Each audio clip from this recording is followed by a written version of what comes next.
Para a sua Bíblia, você que a trouxe, no Evangelho por Mateus, capítulo 16, versículo de número 14. Eu prometo que eu serei bem breve. Antes das 11 horas a gente sai da igreja em nome de Jesus. Evangelho por Mateus, capítulo 16, versículo 14. Nós estamos dando início hoje a uma série de mensagens sobre o Senhor Jesus Cristo, né? O tema muito abençoado, é uma frase já impactante: Jesus é suficiente. Evangelho por Mateus, capítulo 16, versículo 14, quem já achou, diga: eu amo Jesus. Diz-nos assim a palavra do Senhor. E eles disseram, um João o Batista, outros Elias e outros Jeremias, ou um dos profetas. Disse-lhes ele, e vós, quem dizeis que eu sou? E Simão Pedro respondendo disse, tu és o Cristo, o Filho do Deus vivo. E Jesus respondendo disse-lhe, bem-aventurado és tu, Simão Barjonas, porque não revelou a carne e o sangue, mas meu Pai que está nos céus. E também eu te digo que tu és Pedro, e sobre esta pedra edificarei a minha igreja, e as portas do inferno não prevalecerão contra ela. E eu te darei as chaves do reino dos céus, e tudo o que ligardes na terra será ligado nos céus, e tudo o que desligardes na terra será desligado nos céus. Diga para quem está ao seu lado, Jesus é suficiente.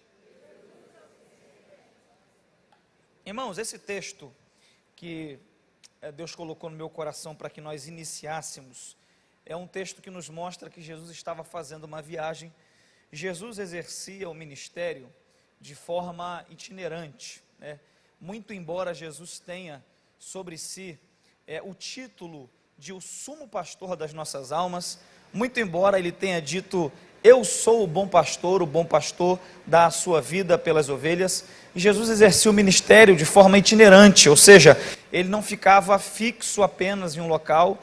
Antes a gente percebe na Bíblia que ele viajava a muitos lugares, até por uma proposta ministerial de divulgação e expansão da mensagem do reino de Deus, da cura dos enfermos, da libertação dos oprimidos e todo aquilo que abarcava o ministério de Jesus. Então Jesus está chegando aqui em uma cidade, Jesus chega em uma cidade chamada Cesareia de Filipe, que era uma cidade muito importante.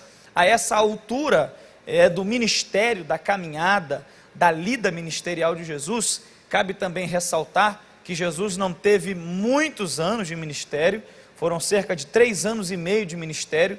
Jesus já estava no desfecho do seu ministério, era o seu último ano de caminhada ministerial, então ele já estava consideravelmente conhecido em toda aquela região, a tal ponto de gregos virem e terem um desejo de conhecer Jesus, esse novo profeta, esse novo ensinador que estava surgindo. E aí quando Jesus lá chega, ele percebe o burburinho com relação ao nome dele, com relação a tudo aquilo que ele carregava, ao nome que ele estava possuindo diante de todos, a visão que as pessoas estavam tendo. Ele faz uma pergunta aos discípulos, que é uma pergunta muito importante. Jesus olha para os discípulos e diz, quem dizem os homens ser o Filho do Homem? Ou seja, o que diz a multidão, o que o pessoal está dizendo a respeito de mim, está dizendo acerca da minha vida, o que eles estão comentando, o que eles estão falando. E aí a Bíblia dá conta de que eles começam a responder, que é o verso que eu li. Uns dizem que tu és João Batista, outros dizem que tu és Jeremias, outros dizem que tu és um profeta. A gente abre um parêntese aqui e percebe que a visão que o povo tinha acerca de Jesus Cristo era uma visão incorreta, não era uma visão certa. Eles tinham um entendimento limitado a respeito de Jesus. E aí Jesus volta à pergunta novamente, mas desta vez ele faz a pergunta aos discípulos, e ele diz, e vocês? Quem vocês dizem que eu sou? Aí, diante dessa pergunta, a Bíblia nos mostra que Pedro recebeu uma inspiração. O próprio Jesus diz: não foi a carne nem o sangue que te revelou. O Pedro recebe uma inspiração e libera uma palavra que é uma palavra marcante, e ele diz: tu és o Cristo, Filho do Deus vivo. Logo que Pedro diz essa palavra, todos ficam acompanhando esse diálogo. Jesus prossegue após ele e diz: bem-aventurado és tu, Simão Barjonas, porque não foi a carne nem o sangue que você revelou, mas que te revelou, mas foi o meu Pai que está nos céus. E eu te digo que tu és Pedro, e sobre esta pedra, ou seja, sobre a afirmação de que eu sou o Cristo, Filho do Deus vivo, eu edificarei a Adevec Recreio, e as portas do inferno não prevalecerão contra ela. Aleluia.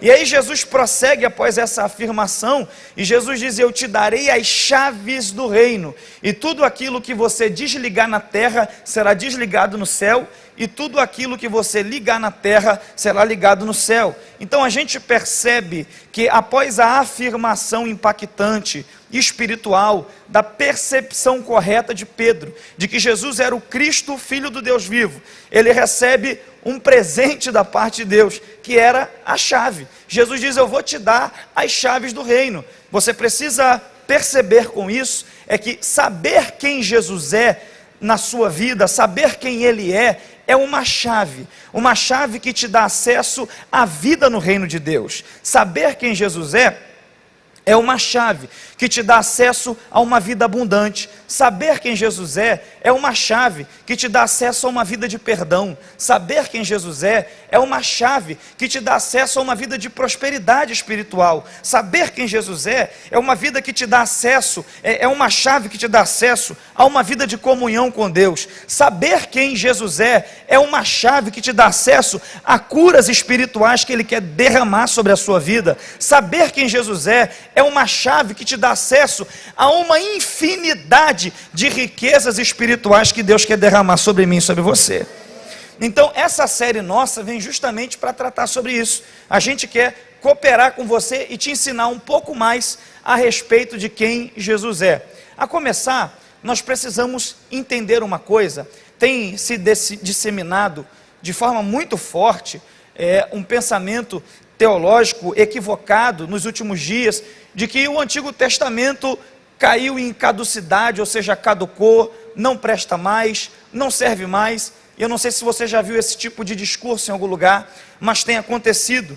E quando a gente lê a Bíblia, tanto o Novo Testamento como o Antigo Testamento, a gente percebe que há uma convergência entre eles, de modo que o pastor Gesiel Gomes tem uma frase que eu gosto muito, que ele diz que a Bíblia, sobretudo no Antigo Testamento, muda de assunto toda hora, mas nunca muda de tema. O tema dela é Jesus Cristo. Nunca muda de tema. O tema do Antigo Testamento é Jesus Cristo. O tema do Novo Testamento é Jesus Cristo. O tema de todos os livros é a pessoa do Senhor Jesus Cristo. O próprio Senhor Jesus, quando estava em sua caminhada ministerial, no Evangelho por João, no capítulo 5, no versículo 39 e 46, ele diz assim para os fariseus e escribas: examinais as Escrituras, porque cuidais ter nela a vida eterna, porque se vocês olharem para as Escrituras, ali no verso 46 ele diz: porque se vocês crescem em Moisés, vocês iriam crer em mim, porque de mim Moisés escreveu.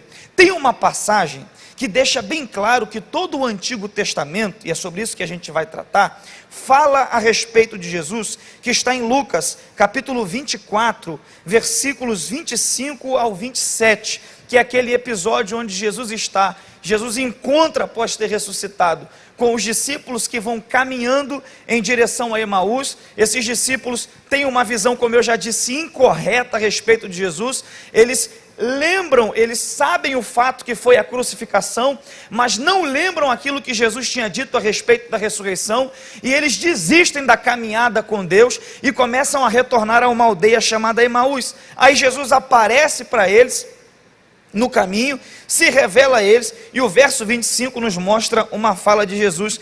Ele diz assim: honestos e tardos de coração, para crer em tudo, repete comigo, tudo que os profetas disseram, Porventura não convia que o Cristo padecesse estas coisas e entrasse na sua glória? E começando por Moisés e por todos, repete comigo, todos, os profetas explicava o que dele se achava em todas, repete comigo, todas. Então a gente percebe aqui 3 vezes essa palavra, tudo, todos e todas. Jesus está querendo dizer aqui para os discípulos que todo o Antigo Testamento é sobre ele. Então quando você lê a história de qualquer personagem, quando você lê a história de qualquer personagem no Antigo Testamento, quando você vê qualquer relato no Antigo Testamento, entenda que há Jesus nesse relato sendo explicado.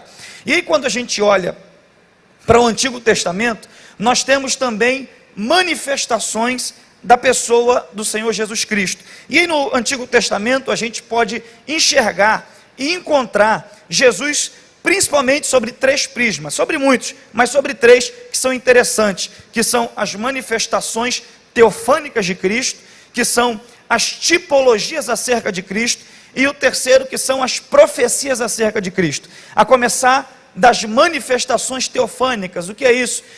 Você precisa entender que Jesus é muito anterior a Maria. Na última ceia, nós ensinamos aqui a respeito de João, capítulo 1, o verso 1, que diz assim, no princípio era o,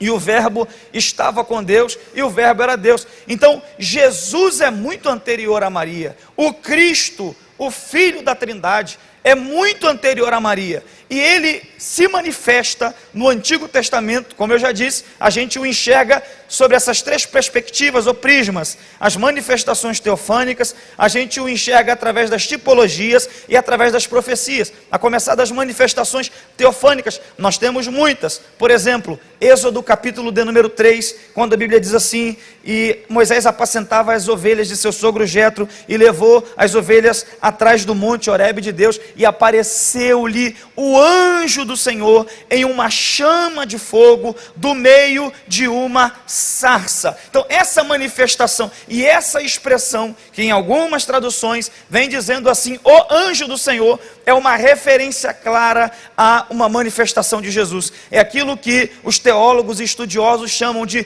teofania ou cristofania. Preste atenção nisso. E a gente percebe, não apenas em Êxodo 3, mas por exemplo, no primeiro livro da Bíblia, livro do Gênesis, capítulo 32, quando a Bíblia diz que Jacó estava passando o val de Jaboque.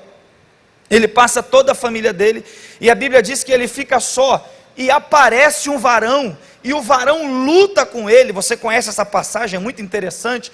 E a Bíblia nos diz que esse varão chega um momento que ele começa a querer sair, e Jacó o segura, e Jacó diz assim, eu só te largo quando tu me abençoares.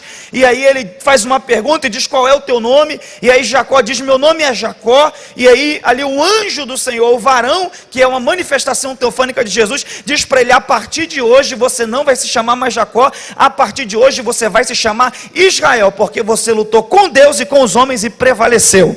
Por que é uma manifestação de Jesus ali? Porque anjo não tem poder para mudar a vida de ninguém, só Jesus, só Deus tem poder para mudar a vida dos homens, e a vida de Jacó foi mudada naquele episódio. Tem um outro episódio também, muito interessante, que envolve uma manifestação teofânica de Jesus, ali em Juízes, capítulo 6, versículos de número 11, e também no versículo de número 12, quando a Bíblia diz assim, então veio o anjo do Senhor para Gideão. Gideão estava malhando o trigo no lagar, e aí veio o anjo do Senhor para Gideão, e aí ele recebe ali a adoração de Gideão, ele libera uma palavra sobre Gideão. Aquele anjo ali era uma manifestação de Jesus, e a gente percebe nas palavras dele, foi inclusive uma palavra que nós repetimos aqui em um dos meses, o Senhor é contigo, vai nessa tua força, varão valoroso. Então aquele anjo ali em Juízes 6:11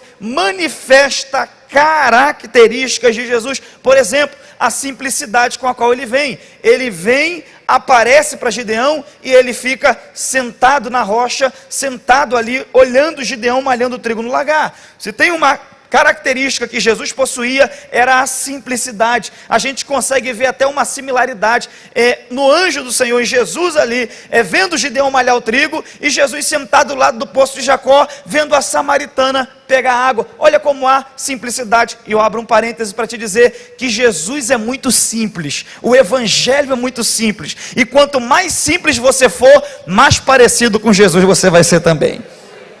Mais parecido com Jesus você vai ser. O evangelho é simples, Jesus é simples. Por que é simples? Porque só uma mensagem simples teria capilaridade para alcançar toda sorte de pessoas. Porque se o evangelho fosse uma mensagem complexa, se Jesus fosse extremamente complexo, pelo menos eu não entenderia absolutamente nada. Então a mensagem do evangelho é uma mensagem simples. Por quê, gente? Porque ela alcança desde os maiores intelectuais. A gente pode pegar um exemplo bíblico. Paulo foi criado em escola rabínica, falava muitos idiomas, era um dos alunos mais prodigiosos de um dos maiores estudadores daquele tempo, Gamaliel. Mas a Bíblia diz que Jesus se encontrou com Paulo no caminho de Damasco e a vida dele foi transformada. E de perseguidor, ele passou a perseguido. De alguém que queria encerrar e acabar com a igreja de Jesus, ele foi o maior promotor do evangelho no seu tempo. Então Paulo era um intelectual, alguém muito culto, foi alcançado pelo evangelho. Aí na outra ponta da linha, a gente pode olhar e ver a figura de Pedro. Pedro era um pescador, Pedro era alguém duro, Pedro era alguém que não tinha muitos conhecimentos. Os especialistas em grego, quando avaliam a epístola de Pedro, dizem que há até alguns erros na epístola de Pedro, porque ele era um homem inculto, era um homem duro, era um homem sem cultura, sem muito conhecimento, mas Jesus apareceu para ele também, e disse: a partir de hoje você não vai ser mais pescador de homens, mas de pessoas. E a vida dele foi transformada. Então eu abro um parêntese para te dizer nesse culto da palavra, não importa se a pessoa pela qual você está orando é uma pessoa que sabe muito ou que não sabe nada, o evangelho é simples porque alcança todos, do mais culto ao mais inculto, do intelectual àquele que é semi-analfabeto, daquele que fala o português mais polido ao português mais errado. Se abrir o coração, o evangelho é poderoso para transformar, para mudar e para abençoar essa vida. Então Jesus é simples. Essa manifestação em Juízes, capítulo 6, versículo 11, é uma manifestação teofânica. Mais uma manifestação teofânica de Jesus para nós passarmos essa oportunidade das manifestações teofânicas. Em Juízes ainda, no anúncio do nascimento de Sansão. É muito interessante isso. Quando a Bíblia Sagrada nos diz que aparece o anjo do Senhor. Juízes capítulo 13, versículos 3, 8 e 11. A Bíblia diz que uma mulher estava no campo, e aí aparece o anjo do Senhor, e ela nem discerne que era o anjo do Senhor. Ela vê um homem diferente, e ela olha ele olha para ela e diz assim: você é estéril, mas a despeito da sua esterilidade, Deus vai abrir a sua madre e vai te dar um filho que vai ser um grande varão diante do Senhor. E o anjo do Senhor ali, que é Jesus, diz para ela assim: você vai dar à luz a um homem e ele vai começar a libertar Israel. Ele não vai beber bebida forte, não vai passar navalha na cabeça, e vai ser nazireu desde o seu ventre. Aí a Bíblia diz que essa mulher, diante dessa informação, ela recebe essa informação com tanta alegria que ela sai correndo para dentro de casa dela, para dentro da casa dela. Quando ela chega em casa, ela era casada com um homem chamado Manoá. E ela diz assim para Manoá: Manoá, aconteceu o seguinte, eu estava no campo, apareceu um homem bonito, grande, diferente, e ele me disse que eu estou grávida. Aí você pensa que esse homem só tem hoje em dia, não tinha naquela época. Aí o Manoá vira para a mulher dele e diz assim: o que acontece é o seguinte, se foi Deus que mandou alguém, ele vai ter que mandar de novo então. Que negócio é esse? Você estava no campo, apareceu um homem para você e disse que tu está grávida, para cima de mim? Não, vamos orar. E aí a Bíblia diz que eles oraram, gente. Sabe o que aconteceu? Deus mandou o anjo do Senhor, o Senhor Jesus de novo. Só um parênteses, sabe por que isso? Porque Deus não é Deus de confusão, Deus é Deus de confirmação. Se você orar, Deus pode confirmar o que Ele botou no teu coração, no coração de outras pessoas. Diga para quem está ao seu lado: Deus não é Deus de confusão. Diga: Deus é Deus de confirmação. E aí a Bíblia nos mostra que eles oraram a Deus. Aí de novo a mulher estava no campo trabalhando. Preste atenção nisso. De novo a mulher estava no campo trabalhando, aí de novo o Senhor Jesus, manifestação teofânica, apareceu para ela. Quando ele apareceu, a Bíblia diz que ela olhou e falou: foi o Senhor que apareceu para mim da outra vez. Fica aqui, que eu vou em casa correndo chamar o meu marido para ele te conhecer. É só uma curiosidade. A gente percebe que Jesus, em manifestação teofânica, apareceu para a mulher 2 vezes e não apareceu para o homem nenhuma vez. Por quê? Porque todos os episódios bíblicos o cara está em casa sossegado e a mulher que está no campo trabalhando. Você precisa entender uma coisa: Deus só aparece para quem trabalha, irmão. No sábado às 8h30 Deus quer aparecer para você aqui nessa igreja. Agora eu quero ver o glória a Deus. Nós temos aqui o nosso multirão no sábado às 8h30. Eu vou estar aqui. Vai ter um café da manhã abençoado. Depois vai ter um churrasco, provavelmente no almoço abençoado. E Deus vai aparecer para a gente aqui enquanto a gente estiver cuidando da casa dele. Então você precisa entender que Deus aparece para quem trabalha. Pastor, eu não quero fazer nada, quero ficar no banco aqui, quero ficar na minha vida, viver minha vida, não se mete comigo, eu não quero entrar em escala nenhuma, eu quero ficar aqui, eu só quero vir para cultuar, eu já trabalho muito, já tenho muita atividade. Eu quero te dizer que Deus está te esperando no campo para aparecer para você. Se posicione, se disponibilize. E às vezes vem gente dizendo: mas eu vou fazer o que no campo? Eu não tenho aptidão para isso, eu não tenho aptidão para aquilo, eu não tenho talento para isso, eu não tenho talento para aquilo. Eu quero te dizer mais uma coisa: Deus não está à procura dos excepcionais, dos talentosos. Deus está à procura dos disponíveis. É só se disponibilizar. E aí a mulher estava no campo trabalhando de novo, o anjo do Senhor apareceu para ela. Aí a Bíblia diz que ela voltou em casa correndo, chamou o marido dela: Manoá, vamos lá. Apareceu de novo para mim o homem. Aí ele falou: eita, é sério o negócio. Foi correndo. Quando ambos chegaram diante do anjo do Senhor, a Bíblia diz que ele repetiu toda a mensagem. Disse: olha, ela é estéril, mas isso não é problema para Deus, é problema para vocês. E Deus vai abrir a madre dela e ela vai gerar um grande libertador. E tem um detalhe: não vai beber bebida forte, não vai passar navalha na cabeça, ele vai ser nazireu desde o ventre. Aí o Manoá ficou impactado com aquilo. E a Bíblia diz que o anjo do Senhor ia se retirando, ele nem percebeu que era o anjo do Senhor. Aí ele faz uma pergunta, ele diz assim: qual é o teu nome? Porque eu vou colocar o teu nome no menino que vai nascer. E a Bíblia diz que o anjo do Senhor vai se retirando, e diz assim para ele: que te importa saber o meu nome, visto que ele é maravilhoso? Aí mais de 400 anos à frente, Isaías vem no capítulo 9, no verso 6, diz assim: porque o menino nos nasceu e um filho se nos deu, e o principado está sobre os seus ombros, e o seu nome será maravilhoso, conselheiro, Deus forte, Pai da eternidade, príncipe da paz. O anjo do Senhor era Jesus ali. Aleluia.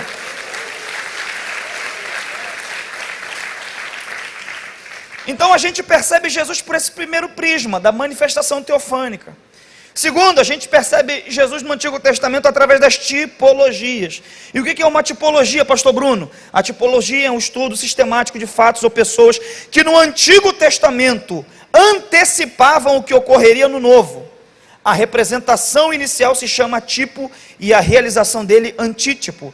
A grande maioria das pessoas vê o Antigo Testamento no ponto de vista histórico, mas nós precisamos entender que nele há incríveis manifestações tipológicas de Jesus Cristo. Há personagens que são tipos de Cristo. Por exemplo, a Bíblia diz que Melquisedeque aparece como sacerdote do Deus Altíssimo e recebe dízimo de Abraão. É um tipo de Cristo. A gente tem o episódio de Gênesis, capítulo 22, quando Deus diz a Abraão: pega o teu filho, o teu único filho, e vai à terra de Moriá e lá sacrifica em um dos montes que eu te mostrar. Então ali é um tipo de Cristo, preste atenção nisso. E a gente tem personagens que são tipos de Cristo, quando há mais de uma semelhança entre eles, entre as atitudes que eles tiveram e viveram, e Jesus Cristo. Eu gosto de um tipo de Cristo que é José. Repete comigo: José é um tipo de Cristo. Foi muito fraco, é um tipo de Cristo. Então quando a gente olha para o Antigo Testamento e olha José, por exemplo, similaridades entre José e Jesus. Os dois eram amados pelo Pai. A Bíblia diz que José era o filho mais amado. Quando Jesus sai das águas batismais, o que Deus brada do céu? Este é meu filho amado, em quem minha alma se compraz. Ambos eram pastores. José começa a história em Gênesis 37, pastoreando as ovelhas do pai. Jesus diz assim: eu sou o bom pastor da sua vida pelas suas ovelhas. Ambos foram desacreditados pelos irmãos. Quando os irmãos contaram o sonho para José, quando José contou o sonho para os irmãos zombaram dele, não acreditaram nele. Na Bíblia diz que a família de Jesus não cria nele, e por vezes tentou fazer com que ele parasse a sua missão, e zombou dele. Ambos, tanto José como Jesus, foram traídos por aqueles que amava. O José foi traído pelos irmãos, Jesus foi traído por Judas, tanto que quando o recebeu, Jesus diz: amigo, a que vieste? Tanto José como Jesus venceram a tentação de forma maravilhosa. José venceu a tentação na casa de Potifar, Jesus venceu a tentação no deserto. Ambos foram vendidos por preço de escravo. José foi vendido por 30 moedas e Jesus também por moedas.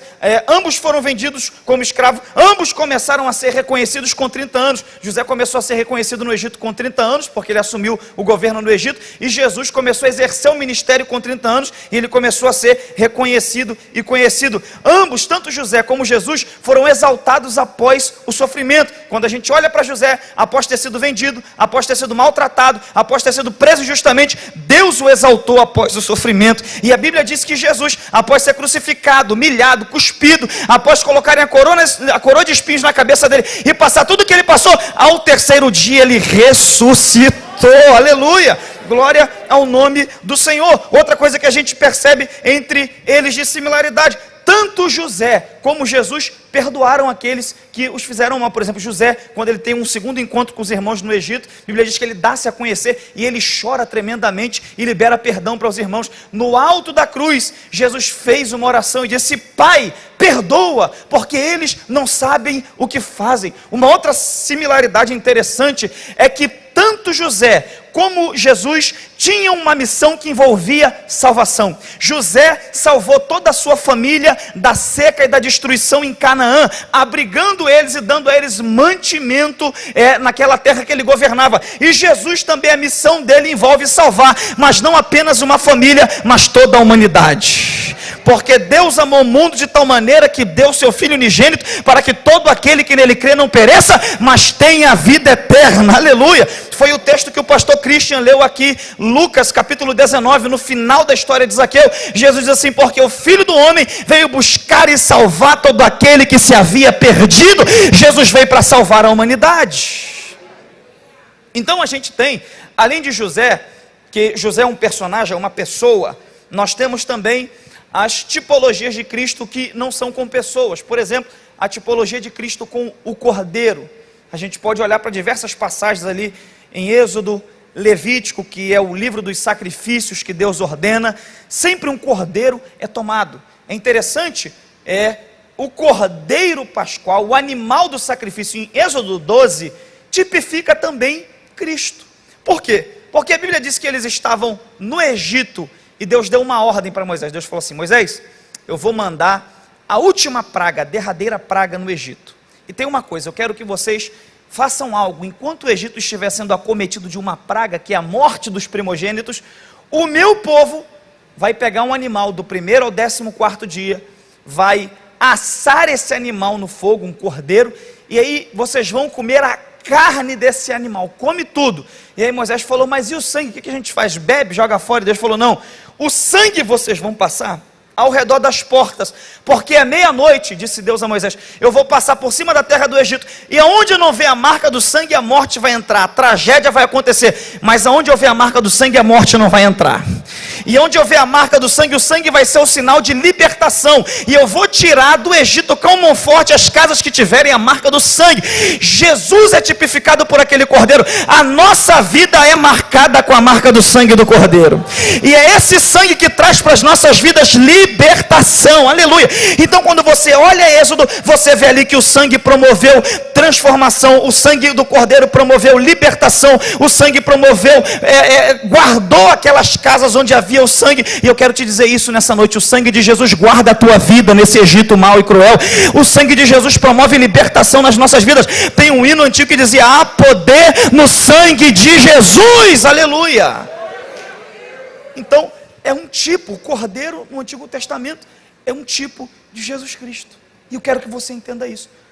Todo o Antigo Testamento, quando você olha ele por essa perspectiva, você enxerga Jesus. Eu vou mais uma vez: todo o Antigo Testamento, quando você olha para ele com o olhar do Evangelho, você enxerga Jesus. Você enxerga o Cristo. E a gente vê Jesus também pelo terceiro prisma, que é o das profecias a respeito dele. Estudiosos dizem que foram mais de 1000 profecias cumpridas em Cristo Jesus. Por exemplo, a Bíblia diz que em Miqueias 4:2, se não me falha a memória, ou 5:2, que Jesus nasceria em Belém. Preste atenção nisso, em Belém. E é interessante que a família de Jesus ali, no caso Maria e José, não habitavam mais em Belém. Eles habitavam, quando Jesus estava para nascer, em uma cidade chamada Nazaré. Repete comigo: Nazaré. Mais uma vez: Nazaré. Aí quando a gente vê o relato de Lucas, é Lucas que diz que saiu uma lei, um decreto do imperador Augusto, que dizia que todos tinham que ir para a sua cidade de origem, para um recenseamento, para um controle populacional. Aí esse decreto obriga José com Maria a sair de Nazaré e até Belém participar desse recenseamento. Aí em Belém, sabe o que acontece? Jesus nasce e a profecia se cumpre de que ele viria de Belém. E eu abro um parênteses para te dizer que a gente percebe a mão de Deus agindo até sobre a mão dos poderosos para resolver o que vai acontecer. Você precisa entender, irmão, que acima de Bolsonaro, de governador, de presidente, de qualquer cúpula governamental, está a mão de Deus conduzindo todas as coisas. Na cabeça do César ele pensou assim: eu vou organizar o império. Mas na mente de Deus ele estava falando: eu vou cumprir uma profecia, meu filho vai nascer em Belém. Merecia um glória a Deus empolgado. Eu sei que o culto é da palavra, mas você precisa entender essa realidade. Então há muitas profecias, e eu quero caminhar para encerrar, lendo uma para você, que se cumpriu em sua totalidade. Se o amigo do teclado puder já me ajudar aqui, eu já vou encerrar. Que é Isaías capítulo de número 53, que diz assim: olha essa profecia sobre Jesus. Quem deu crédito à nossa pregação, e a quem se manifestou o braço do Senhor?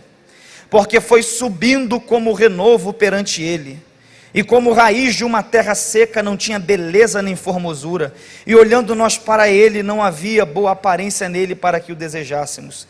Era desprezado e o mais rejeitado entre os homens, homem de dores e experimentado nos sofrimentos, e como um de quem os homens escondiam o rosto. Era desprezado e não fizeram dele caso algum. Verdadeiramente ele tomou sobre si as nossas enfermidades, e as nossas dores levou sobre si. E nós o reputamos por aflito, ferido de Deus e oprimido. Mas ele foi ferido por causa das nossas transgressões, e moído por causa das nossas iniquidades. No castigo que nos traz a paz estava sobre ele. O castigo que nos traz a paz estava sobre ele. Pelas suas pisaduras fomos sarados. Todos nós andávamos desgarrados como ovelhas, cada um se desviava pelo seu caminho, mas o Senhor fez cair sobre ele a iniquidade de nós todos. Ele foi oprimido e afligido, mas não abriu a sua boca. Como um cordeiro foi levado ao matadouro, e como ovelha muda perante os seus tosquiadores, assim não abriu a sua boca. Da opressão e do juízo foi tirado, e quem contará o tempo da sua vida? Porquanto foi cortado da terra dos viventes, pela transgressão do meu povo foi ele atingido. E puseram a sua sepultura com os ímpios, e com o rico na sua morte, ainda que nunca cometeu injustiça, nem houve engano na sua boca. Todavia o Senhor agradou moê-lo, fazendo enfermar. Quando a sua alma se puser por expiação do pecado, verá a sua posteridade, prolongará os seus dias, e o bom prazer do Senhor prosperará na sua mão. Ele verá o fruto fruto do trabalho da sua alma e ficará satisfeito. Eu e você aqui na Devec Recreio adorando a Ele. Com o seu conhecimento, o meu servo, o justo, justificará a muitos, porque as iniquidades deles Ele levará sobre si. Por isso lhe darei a parte de muitos, e com os poderosos repartirá Ele o despojo, porquanto derramou a sua alma na morte e foi contado com os transgressores, mas Ele levou sobre si o pecado de muitos e intercedeu pelos transgressores. Aleluia, aleluia. Ai, irmão, o Antigo Testamento é sobre Jesus, a Bíblia é um livro sobre Jesus. Quando você enxerga na perspectiva certa, você acha Jesus, você encontra Jesus.